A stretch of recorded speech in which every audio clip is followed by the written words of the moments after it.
What will you do to unlock innovation? In today's fast-paced world, innovation might not be enough. Tomorrow's pioneers of change will need to be agile, able to adapt, and committed like never before. Your host, Sana Vinding, invites you to listen in and join business leaders from around the world as they share their visions for success in our future business challenges.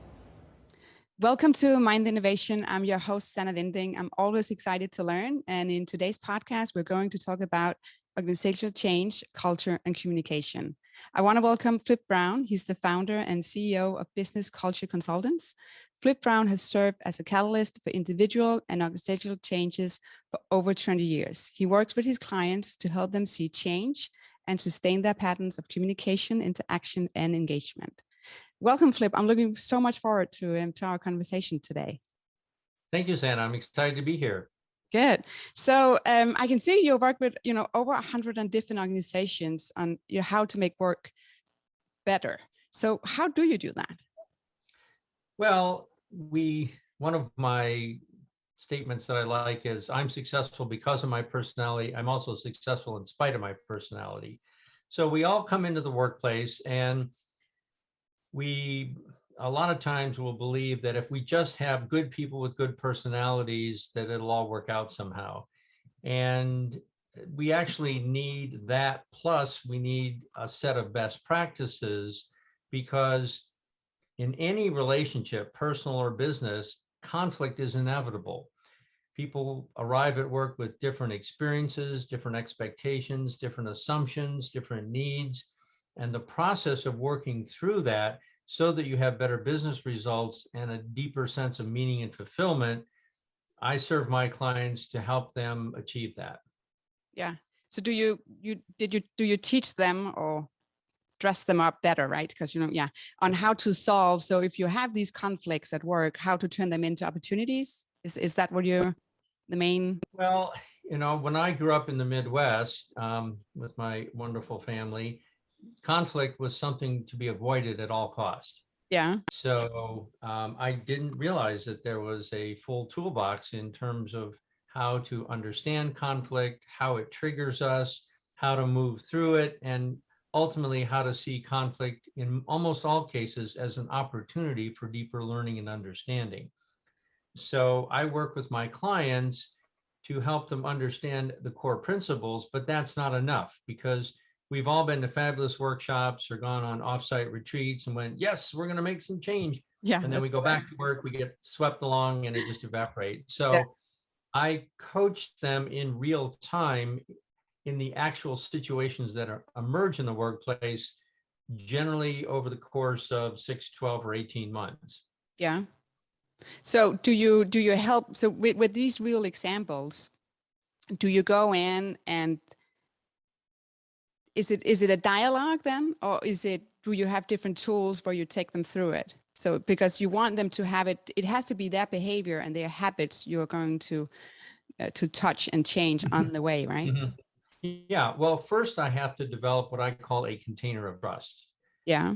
Because without that, we're not going to get anywhere. And that's why it's important before we even agree to do business together to have what I call the matching conversation. Is it going to be a match for my potential client? And quite frankly, is it going to be a match for me? Because my business is based on a relational model, not a transactional model. Yeah. So if people ask me if I do trainings, I don't do standalone trainings unless it's part of a much larger project.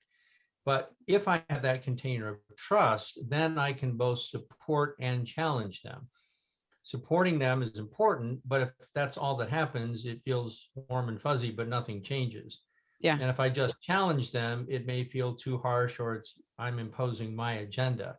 Yeah. So that's the dance we do. And I'm able to see the disconnects that happen in real time. Yeah. Now, of course, meetings are a rich place for these observations because I think there's more Dilbert cartoons about meetings than anything, but meetings bring the individual dynamics into a group setting, and it just gets more complex. But regardless, on an individual basis, it's important that everyone recognize their contributions, and Yeah. avoidance is a contribution, because otherwise we just fall into fault and blame. And we live in a society that's really focused on fault and blame around a whole range Yeah. of issues. Yeah. So it's the trust as well. And then you can sit there and saying, I did a mistake or I made a mistake. And be sure that you're still getting the support on getting back on track. Yeah, and Oh yeah, continue. well, just one question that I love to ask people in the workplace is that if you were doing something that you were unaware of, that was invisible to you, that was inadvertently having a negative impact on your team or on your results, do you want to know what it is? You Yeah. know, and everyone but the cynic will say, yes, of course. But Yeah. now comes the difficult question. On that basis, would you be willing to commit to a process that over time would bring those patterns into your conscious awareness in the moment so that you could see them, practice new patterns, and then sustain those over time? Because Yeah. that's what I call the work. Yeah. That's the tough one. So on the whole, sustaining all these changes or new habits and how you communicate, that's not easy. Right. And I don't think in organization are different. You have different people, you have different organizations. So what do you see that if you should give some kind of saying this is the way or the top three, you should look for first, because it is hard to get started. What should you do? Well, one question is, what kind of culture do you have in terms of values? Because if your number one value is to make profit above anything else, and unfortunately, that's the way that traditional corporations and Wall Street are structured, then that's going to impede your ability to have what we call a multiple bottom line approach.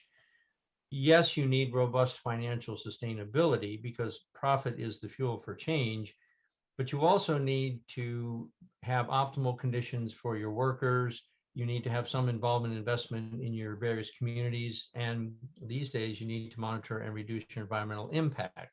So this is what we call the socially responsible business model.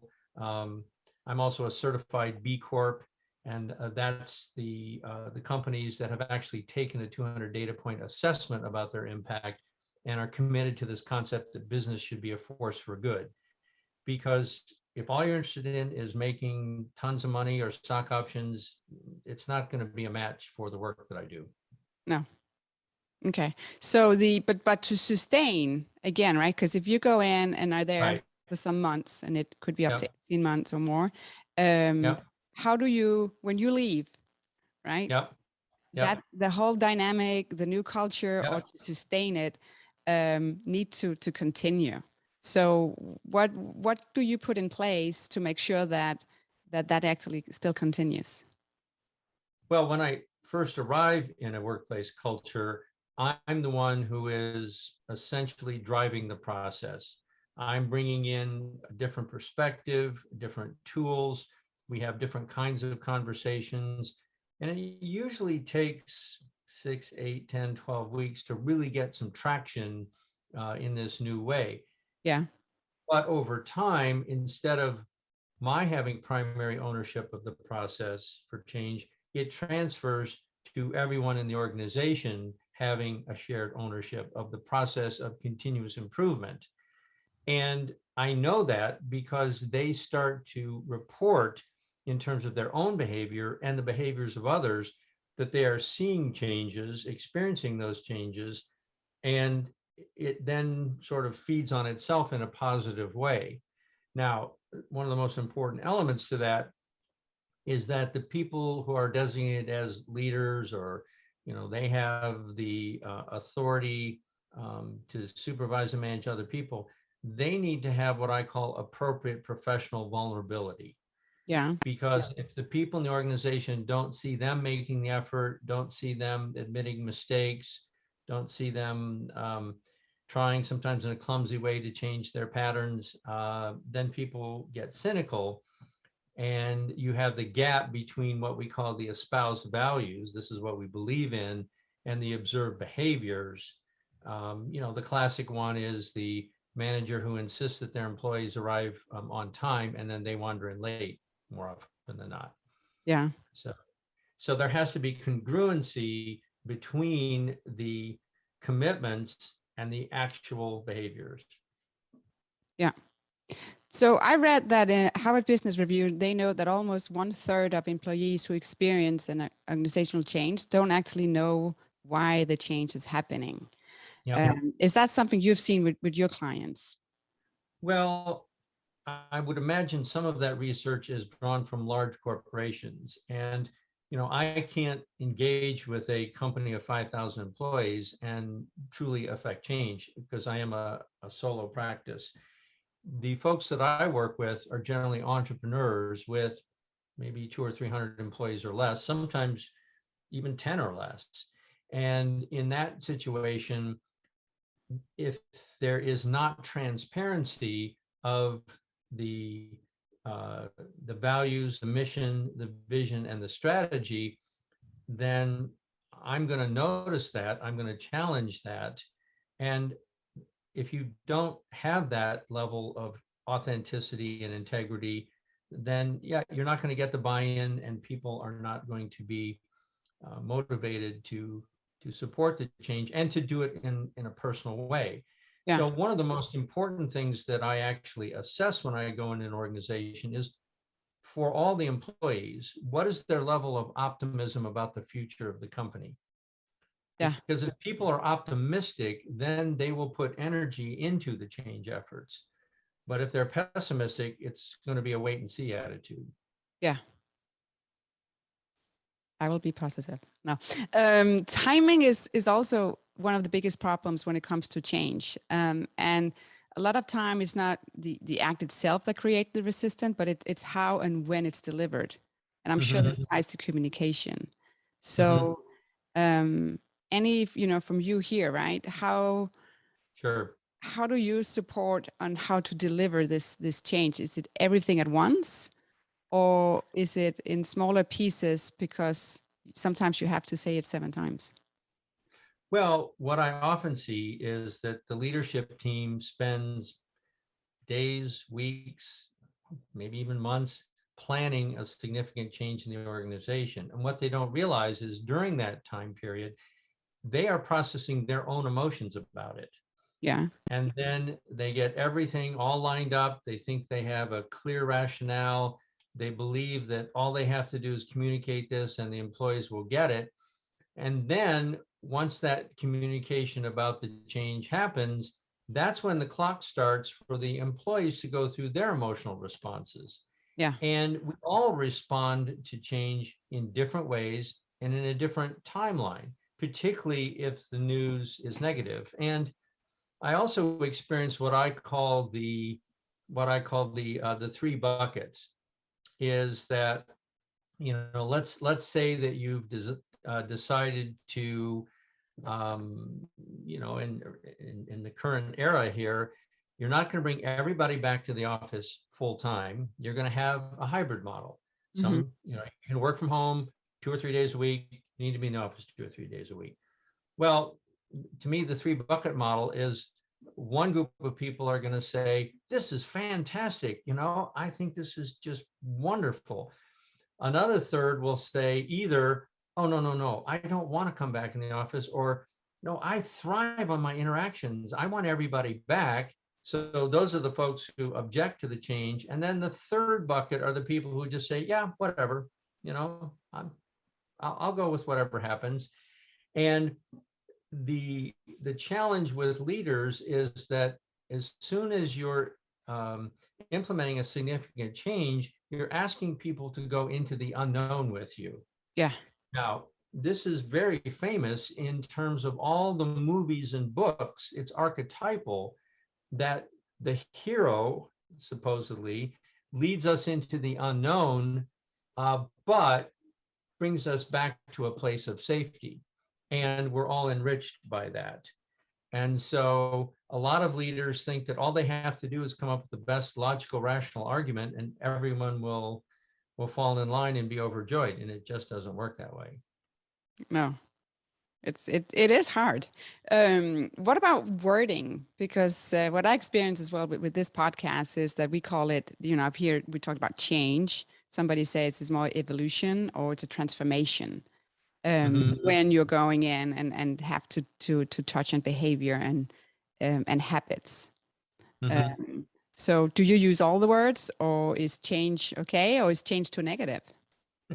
Well, I'll tell you a a quick story. If my wonderful wife comes home at the end of the day and says, "Hey, Flip, I've been thinking we need to communicate better," and I say, "Yes, you know what? You're absolutely correct. We do." And she says, "Great. I'm so glad we have the agreement," and we walk away. Nothing is going to be different. No. So we each have to talk about, first of all, what does improved communication mean to you or to me? But more importantly, what might I be doing that gives you the experience of our communication is not optimal? Again, this requires some time, some depth, and some vulnerability, because change, as soon as you announce a change, again, it's going to mean different things to different people. Yeah. And so you have to be in connection, you have to be in conversation, and not just make assumptions that people are going to all fall into line. Um, there's also the difference between, in my work, iterative change, meaning gradual step by step, and it's not always a linear process. That's sort of like learning a language. You learn some nouns, you learn some vowels, you start to put together some phrases. You don't just instantly learn a language. But transformational change is when you have an epiphany such that you realize that you really, from this moment on, things must be different. Now, we sometimes experience that when someone close to us passes away, when we have a serious accident, or when we're terminated from a job where all of a sudden the foundation of our world has been shaken, and on that basis we need to do things differently. Sometimes it's because of a negative event, sometimes it's from a very positive event. You can work on iterative change, you can't count on transformational change. Okay. That was good. I always like the examples. That just being Yeah. it's better to understand it. So touching back on you saying that when a change is happening and you're getting into this zone that's not safe anymore, Mm-hmm. it's now you're stepping into like a new zone. What's your kind of experience to foster or create a new zone in these different organizations? And I'm sure maybe you can't say, oh, that's just one cookie cutter that will do for everything. I'm sure it's not like that. Yeah. Yeah. Well, during the pandemic, I came across a definition. I was actually looking for a definition of the word resiliency. And I found one that I just loved from the field of positive psychology, and that is resiliency is the courage to grow through stress. So any change effort is going to create stress. Now, in English, we frequently talk about distress, which is negative stress. The prefix dis, like dysfunctional. The word that comes from Greek that we don't use is eustress, EU stress. We just don't use that word. But what that means is positive stress.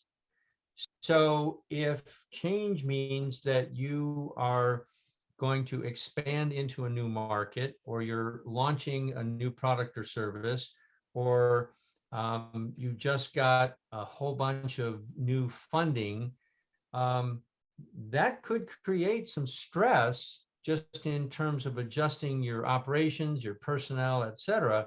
But most of us would experience that as positive stress, because without any positive stress, we are bored silly.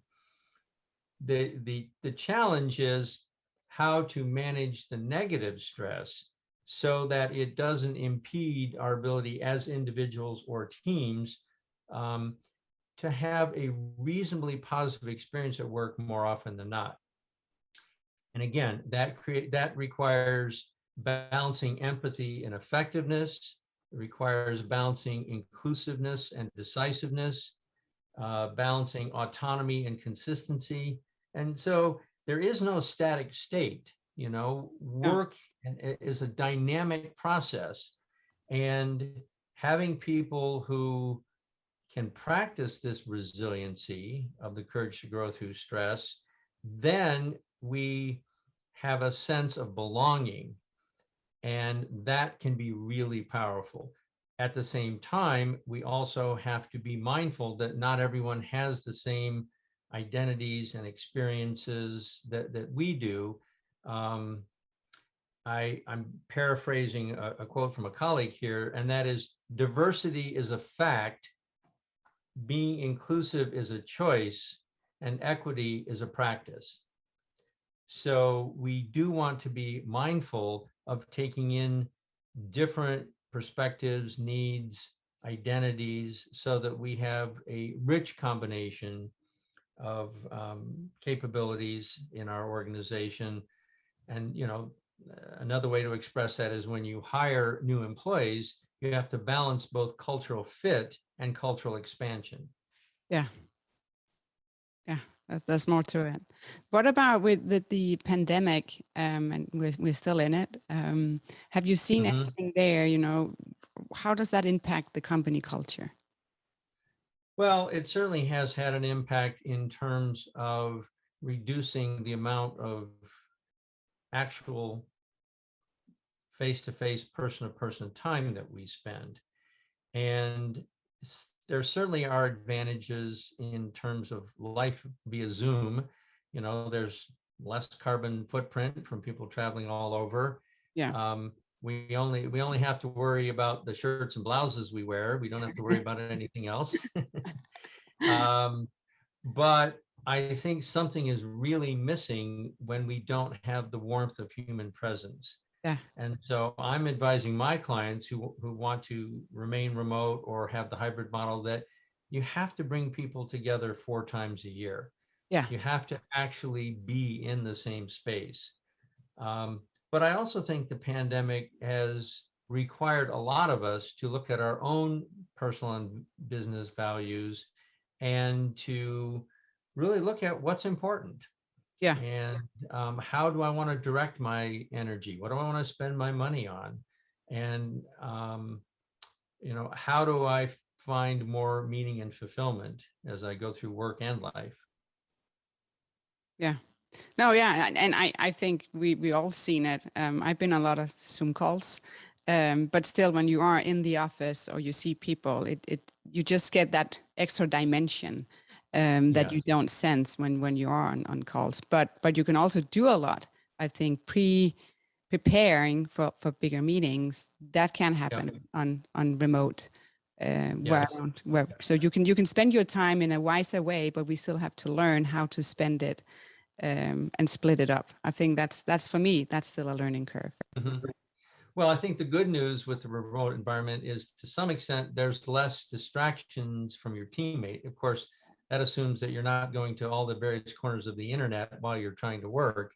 Yeah. But the disadvantage is we lose the spontaneity of me just walking over to your desk and saying, "Hey, Santa, what do you think about this?" Yeah. Or, "Hey, you want to grab a cup of coffee and go over this proposal?" So everything has to be scheduled and everything's in time blocks. So. Yeah.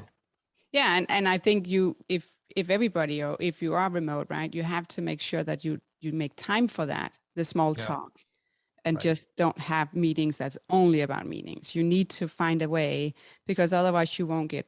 You need to get a little bit personal, and I think that's also part of creating a good culture. Yes. Yeah, and there are some questions that we can ask that bring out some of our more human qualities, and make it a little more fun. Yeah, we always the icebreaker questions. No, what about I always struggle with. I'm fine with sharing my mistakes with my team, but I can see in the different organizations I've been in, it's not easy for everyone to say, hey, I actually made a mistake, and either ask for help or ask to say, hey, how do we get back on track, or how do we create a new plan, or how do we go to the customer and tell them that they won't receive what we promised them, and what's the best way. So have you what's your input or angle to it's a touchy subject. I get it. But for your coworkers, where it's difficult for them to actually to show the dirty laundry, right? That Right. something is not right. What's your advice here? Well, one of my most popular talks or presentations is what I call the art of supportive confrontation, an essential element of creative conflict. So this idea that if you and I are working together and there's some value or principle that I'm experiencing is out of alignment, well, I can strengthen our relationship by bringing that to your attention in a way that you're more likely to be receptive to that. But it requires having the emotional intelligence to understand what I'm feeling, because if all I'm doing is dumping my frustration on you, then you're unlikely to actually hear what I'm trying to say, and you're unlikely to respond in a helpful way. So I need to understand my emotions. I need to use language in a skillful way. There's a big difference, of course, between saying, well, you did it this way, why did it happen, versus, so help me understand when you made this decision. So we can use language in a certain way.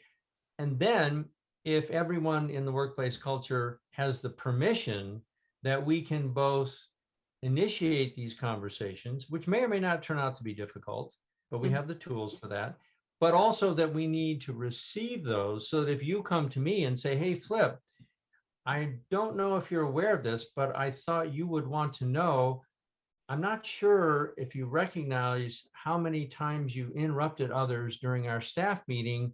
I know you're excited, you had a lot of passion, but I just thought you'd want to know that. And instead of saying, well, Santa, who the heck are you to, bring that up? I would want to say, wow, well, thank you. It's hard to hear, but it obviously took some courage to bring that to my attention. And now that you mention it, yeah, I do need to work on that. So when those interactions start to happen, the whole culture starts to move to what I call the next plateau, where everyone has the tools, the permission, and the courage to have any conversation they need to have. Yeah. So what you're saying is that it can start in small ways, right? Or with communication, but it's in smaller topics, if that's what we could say, we could call it. Yep. And then you're building up that trust that you can go to this person and ask in a much better way, instead of complaining or whining. You're going to say, Right. help me understand. Yeah, and that goes all the way up to whoever has the title of executive director or CEO, that you can challenge them because they have this appropriate professional vulnerability to be able to listen without being defensive. The number one thing that stands in the way of that is this confusion of people who have risen to a certain level in an organization, and then they believe that who they are is based on what they do. Their competence becomes their identity. Yeah. So that if you challenge them in what they are doing or not doing, they take it personally, and then you're in the soup together. Yeah. So that's why it's important to say business. Let's just stay with the business. It's not personal. Well, it's not personal, and yet we want to be personable. Yeah. It's interesting, the wordplay between person, persona, personality, and personable, because they all mean something different, and yet they're all related. Yeah. Yeah. And to tackle that, right? And now that you work remote or work from home, suddenly you're getting closer to some of these P's that you just mentioned. Yeah, right. Because you're looking into my room and seeing my guitars hanging in the wall. I'm looking into your room and seeing it's quite neat and clean. Yeah, so, in this way, no. Right. But who knows what we're not seeing, Yeah. Yeah, I need to give it to her. No. So with all your experience, if you have to look back and then give yourself an advice like 20 years ago, what will that be? Well, first of all, I got some of the best advice, which on the couple occasions that I've forgotten it has truly gotten me into trouble. And that advice was, Flip, never work significantly harder than your client. So I am a catalyst, I serve, I facilitate change, but I cannot make change for people. I cannot worry that I'm not going to be successful or I'm not going to get paid unless and until they change in certain ways. But the advice to myself would be trust that this will unfold for you in ways that you cannot possibly see at this point. So, for example, I'm working with a division of the United Nations. I never would have imagined that. Yeah. I have had the ability to work with very diverse populations in some fascinating geographic locations, and I've gotten to work with some businesses that are like Ben and Jerry's that are really on the edge of changing the way in which we do business. So I didn't have the confidence in that my vision would continue to grow and expand. And by doing that, it also both invited and required me to grow and expand as a person and as a professional. Yeah. That's good. So thank you so much for being on the podcast today. I think it was great to talk about, it is really hard to change an organization. And I learned something new when you talked about the positive stress. I've never heard that combination, but I totally get it. Right. But that was just that was a new eye-opening for me. So thank you so much. Oh, you're welcome. Well, this has been delightful, and I'm so glad we connected. Yeah. If somebody wants to contact you, where should they go and look for you? Well, they can go to my website, businesscultureconsultants.com. They can connect with me on LinkedIn, Flip Brown. And if they really want to follow up on anything that we've talked about today, I'd be happy to respond to an email, flip.brown@icloud.com. So these conversations are always interesting and fun. I love what I do, and I feel very fortunate to be at this place in this time. Perfect. Thank you so much. Well, thank you, Santa. Okay. Be well. If you enjoy this podcast, maybe you'd like to hear more, please subscribe wherever you listen to podcasts. Be sure also to check out our website, mindtheinnovation.com. And remember, stay curious and keep learning.